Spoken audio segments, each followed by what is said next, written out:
Good evening. It's time to call the caucus meeting of the Florence City Council to order. And first, we have a presentation from our Commonwealth Attorney, Lou Kelly. Welcome. Thank you, Ms. Mayor, Council. Thank you for having me.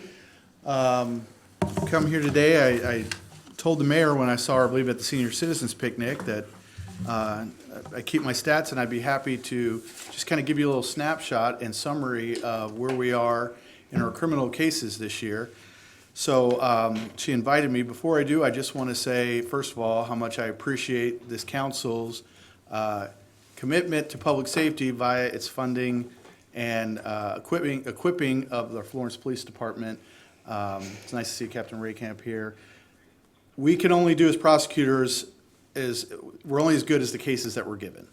And we are very fortunate, both as a prosecutor and while I'm a former resident and I live just on the line, I believe, I live right off Wetherington, and I think if I lived, 100 feet over, I'd still be a Florence resident. I appreciate the personal safety that we get of the Florence Police Department, and so thank you guys very much. As you may know, we actually had a murder case that we just received a conviction on. It was from a shooting that happened last year near Winthrop Circle. You guys may have heard about that. And it was a very tough case. Keith Gadisi was the lead investigator, and we ended up getting a conviction on murder with 28 years. So thank you very much. But I'll start, and then as I'm going, if anyone has any questions, please let me know. So the way I try to do this is kind of talk about, I have stats from where we were last year at this point in the year, and where we are today, so we can kind of maybe look at trends. So last year, total felony convictions in my circuit, now this is Boone and Gallatin County, we had 861. This time last year, we had 674 convictions, and this year we're up to 723. Now, as you'll see this is the last slide that I include Gallatin. After this, it's all going to be Boone, and I'm going to break it down as how many were done by the Florence Police. A lot of that increase is due to Gallatin, surprisingly enough. Gallatin has had a huge increase in the amount of felony cases that we've handled. Usually we do 100, 120. We're going to exceed 300 this year. The actual Boone numbers are actually fairly consistent, some slight increases, but it's interesting in how it breaks down. So our most voluminous case, and probably the case that affects, at least from a felony level here in Florence, is possession of a controlled substance. That is, that's not marijuana, so that's methamphetamine, that's heroin, that's fentanyl, that's cocaine. And that's by far our largest, it's probably at least 30% of all our felony cases will be what we call PCS. So I want to break them down by substances because it's changed. Certainly I'm in the 6th year of my first term. And when I first started, it was all heroin, and now heroin, you'll see, is not quite as big, so it changes a lot. So last year, we had a total of 283 PCS convictions in Boone County. Of those, 192 were methamphetamine. That is by far the drug we see the most. Second was fentanyl. This was the first year fentanyl had gone up that high. And we're all very concerned with fentanyl because it is extremely lethal. None of these drugs are good, but fentanyl is a whole other ball of wax. Only 17 of those were cocaine. You'll see now those numbers are going to be going up. We are seeing a whole lot more cocaine out on the streets. And then again, now only 13 were heroin. Now, heroin and fentanyl, they're both opiates, but as far as just heroin that is not fentanyl, we only saw 13 in the whole year out of Boone County. And then 6 would be LSD or some other hallucinogenics that still counts as a controlled substance. Now, at this time last year, as you can see, and I'll just kind of go through the numbers, we were about, October 4th or the beginning of October is about 75% through the year. And as you can see, the numbers kind of bear that out. They're about 75%. So it's fairly consistent in all of those. This year, so we have 146 meth cases. So again, fairly consistent with the meth. Fentanyl is down a little bit, and I think that's largely because cocaine has really increased. and we're seeing a whole lot more of those. And then, again, heroin is up a little bit year over year. And so the real big difference is we are seeing a little bit less fentanyl, which is good, but we're seeing a lot more cocaine, which is kind of is what it is at that point. So let's talk about how these break down, those Boone County numbers, between the Boone County Sheriff's Office and the Florence Police Department. And I would urge you not to think of these in terms of just raw numbers, oh, Sheriff's Office did more, because the territory in Florence is much smaller and much more concentrated population, but also Boone County doesn't have, I would say, some of the higher density areas like Dream Street and some of these other places where we have it. But last year, of our 283 possession cases, 193 came from the Sheriff's Office and 84 came from the Florence Police Department. On this slide, I'll do all the agencies in Boone County. After this, I'll just really focus on Florence and the Sheriff's Office.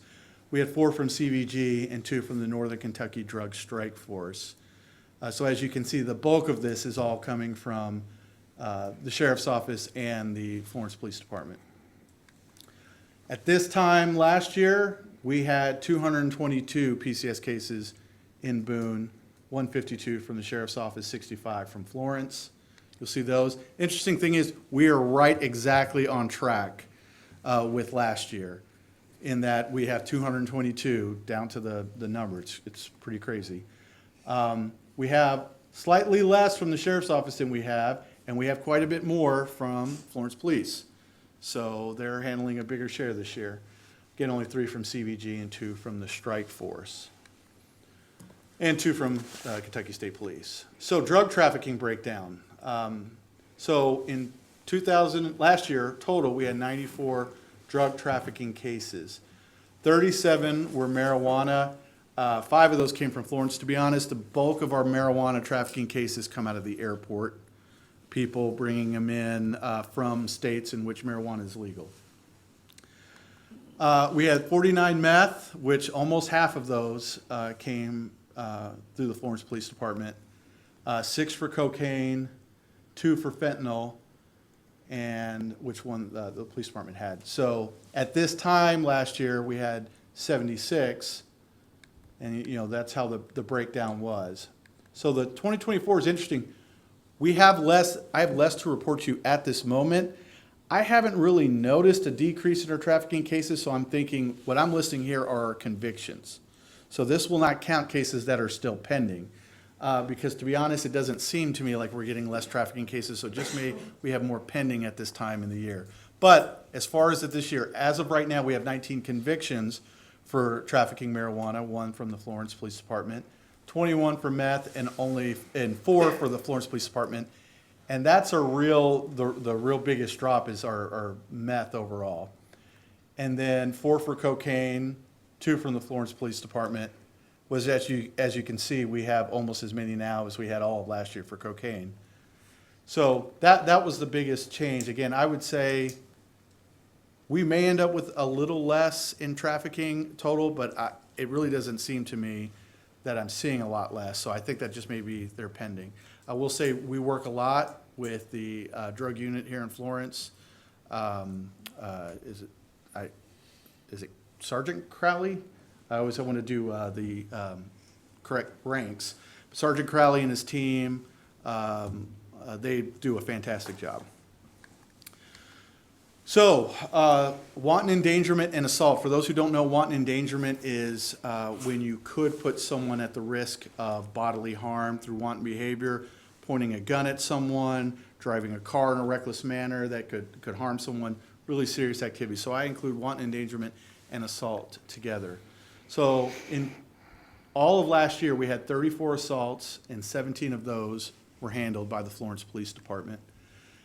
We had 40 wanton endangerment convictions. 13 of those were from the Florence Police Department. As you can see, at this time last year, we had 29 total with 13 from Florence, and 32 total wanton endangerments with 7 from Florence. As of yesterday, we have 42 assaults with 20 from the Florence Police Department. So we already have more assaults than we had all of last year, and more from the Florence Police Department at this point than we had all of last year. And again, we have more wanton endangerment convictions as of right now than we did all of last year. And the 15 that the Florence Police Department handled is more than what we had all of 2023. So that's a significant increase. Theft. Theft is, as you know, Florence is a unique place because you have Mall Road and Houston Road. I will say at the beginning, we are trying to be very diligent in organized retail theft cases.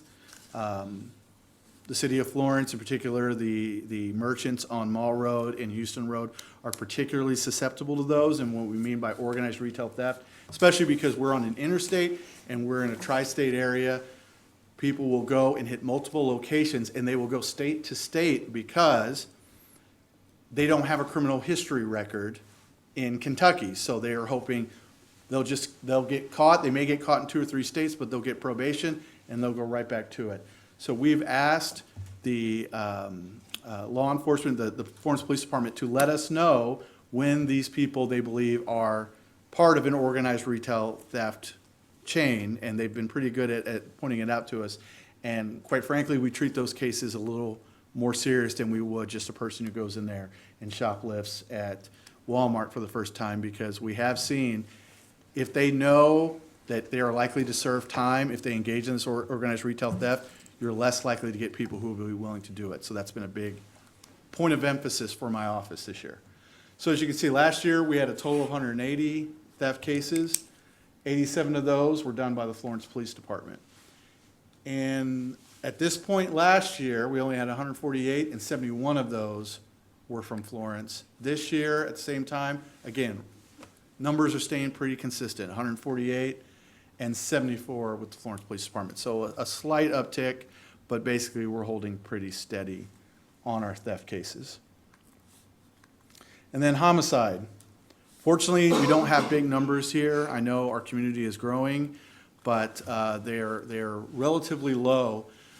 We had 3 manslaughter second cases. Those were almost all drug overdose. We are one of the first jurisdictions to prosecute drug traffickers who sell drugs that result in death and prosecute them for manslaughter. Up until this past year, we could only charge them with manslaughter in the second degree, which is a Class C felony, 5 to 10 years. But after they passed House Bill 5 in the General Assembly, now if it is fentanyl, we can charge them with manslaughter in the first degree, and we intend to do that if we have such cases.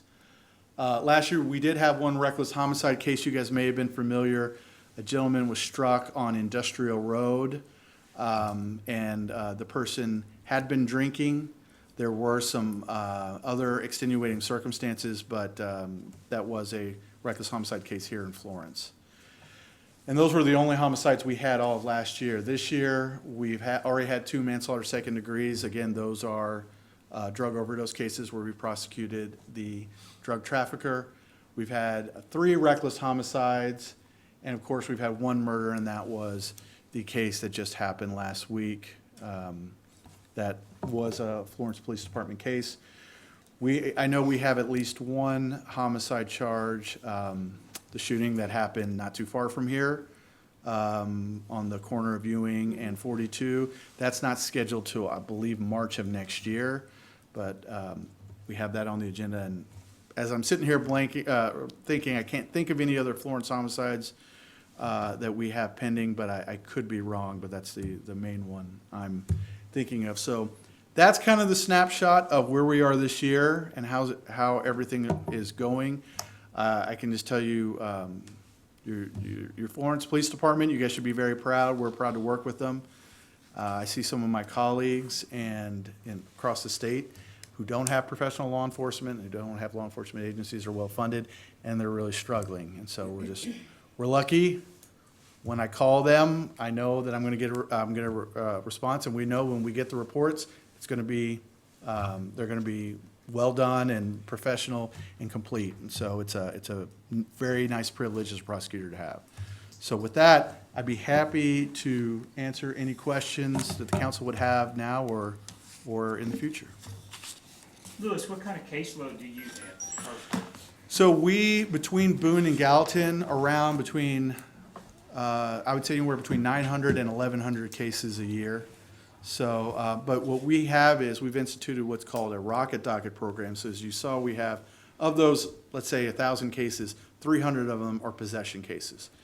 These are cases, and Captain Raycamp can back me up here. It's as simple as they get a call from the TA saying someone's passed out in the parking lot. They go up to them, they say, "Are you okay?" And they go, "Yeah, I'm pretty high on meth." And they go, "You have any meth on you?" "Yeah, here it is." I mean, it's that simple. So we have a program called our Rocket Docket to get those through. You know, if they're eligible for treatment, we get them into treatment. If it's your second or third time in the year, you're probably going to have to serve some time because clearly you won't do treatment. We try to move those through so we can really spend time on the cases like this murder case we had. A big issue for me is making sure my prosecutors have time to sit at their desk to really work their case, to communicate and prep the witnesses. But we're doing okay. But you know, we certainly stay busy. Well, I've spent my share at city council meetings, so I don't want to overstay my welcome. Leslie? Mr. Kelly, would you like to talk to us and share with us how those programs are going as far as getting people those diversion type programs, the type of success that you see with those or don't see?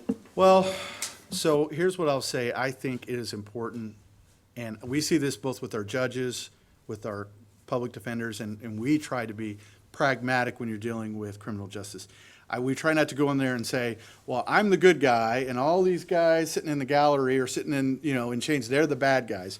It's not that simple. You know, there are some bad people in this world. Trust me, there's plenty in the Boone County Jail that are just bad people. But a lot of them, they're people with substance abuse problems, they're people who made poor decisions. And so we try to be pragmatic. We try to say, look, if we're going to be in jail at the taxpayer expenses, the county pays for those until they're sentenced, and the state pays for them when they're done. Do they need to be in jail? So we try to be pragmatic about it. We give everyone the opportunity. If it's your first time with a drug case, we are going to give you an opportunity to go through treatment. It's not very successful in any other business. I would say in the substance abuse world, if you're 30% success rate of people not relapsing, that's incredibly effective because that's just the nature of the beast.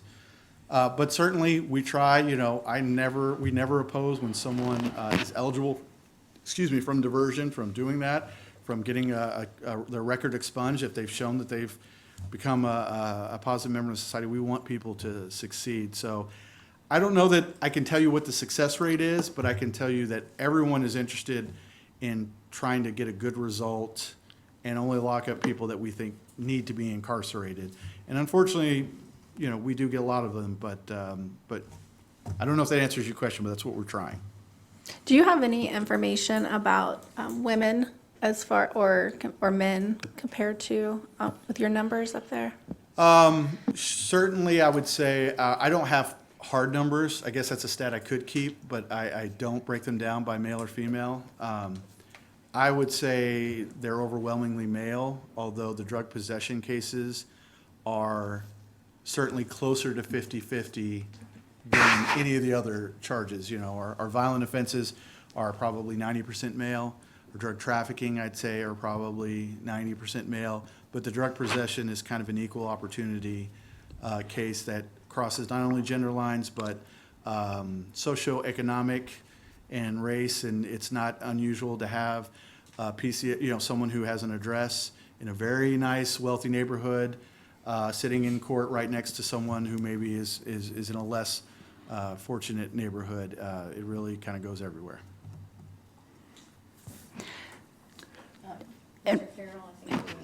Mr. Kelly, we appreciate you coming out tonight and sharing these numbers with us.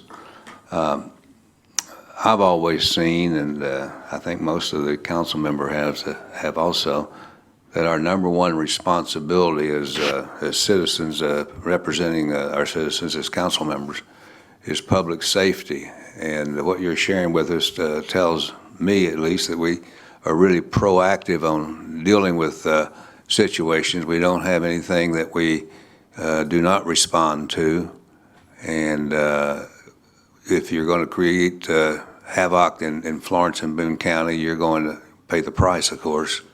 And that makes it for a safe community for us. And I think that's what people like about Florence and Boone County. It's a safe community. You can walk the streets. You can have a decent situation where you have no fear at all about anything. And it starts with you, of course, and the judges and the police officers all working together. Well, one of the things thank you, Councilman Carroll. What I always like to tell people is I try to remind that, we're not immune to the same problems that other communities have when I do these, but I don't want to give a false impression that we're not a safe community. This is a very safe community. I used to live, I don't know if I'm pointing in the right direction, I used to live off of Grand Avenue. Is that where there? Yeah. On Edward, right? I lived there for 8 years, raised my kids there. I wasn't looking for trouble. Trouble never found me. We live in an incredibly safe community. You talked about response. You all know about that horrific shooting and killing we had off of Ridgecrest. I mean, the response time on the police was incredible. In this case, this murder case we had a ring cam. You heard the shots fire, and I don't know how long it was. It was not long. And all of a sudden, they had an officer coming up going, what happened? I mean, it was, Florence is not a huge from just a distance, right? You have a big enough patrol that when things happen and they get dispatched, people get there quick. It's been very impressive for us. And that's an important part because getting there fast, getting there in a timely manner to preserve evidence and keep things from escalating. So agree with you wholeheartedly. I had a question, but it might not be relevant now. Back to the treatment programs, and maybe this is a dumb question, but if they're in Boone County, are they in treatment programs in Boone County, and is that funded by the county, or do they go to Kenton County, or how does that work? I would say right now what we do, most of the funding comes federally. And right now what we are doing is we are sending our people to what's called the MRRT, which is the Multidisciplinary Response and Reentry Team, which has all of the providers. Because one of the things I'm uncomfortable with is dictating where someone goes because I don't want to seem as though I'm steering money or funds to a particular provider. This organization is run through the Life Learning Center. Now, that's in Covington. Most of the providers are in Kenton County, and that's one of our problems is we don't want to set them up for failure. These people have lots of issues going on with their lives, and we were saying, okay, you got to find a way to make it to the Life Learning Center in Covington. So we've actually, through the opioid funds that Boone County has, we're trying to get more infrastructure there at the courthouse so that if they're referred, they can go do something there. They're getting assessments in jail if they're incarcerated, because we're trying to do that. We do not have as much infrastructure as Kenton County has as far as the treatments, but we are trying to reduce the distance and time that a person has to receive, because we just know the more hurdles we put in their way to getting to treatment, the lower the odds are that they'll make it there and be successful. Okay, that answered thank you. You're welcome. Anyone else? Well, thank you, everyone. And like I said, please, you can have Ms. Kramer reach out to me anytime. I'm more than happy to come back and do this, and just thank you all for all your hard work. Thank you. And I echo your sentiments. We do have, I think, the finest police department in the state, and they are top-notch professionals at everything they do, well-trained, well-respected, and kudos to you all in your department there, Greg. Absolutely, absolutely. Thank you, everyone. Next is discussion of our Urban Forest Commission appointments. 2 terms expire on the Urban Forest Commission on October 31st, 2024. Current commission members Ed Huddleston and Don Vollen have been both longstanding members of our Urban Forest Commission and have agreed to serve another term. You did receive a copy of their bio. I did speak with both of them at our recent Arbor Day celebration, and they were very excited about serving our city. So If there's any questions, we can entertain those. Otherwise, we will put that on the agenda for next week. They're both assets to our community. We're happy to have them. Yeah. Anyone else? Okay. All right.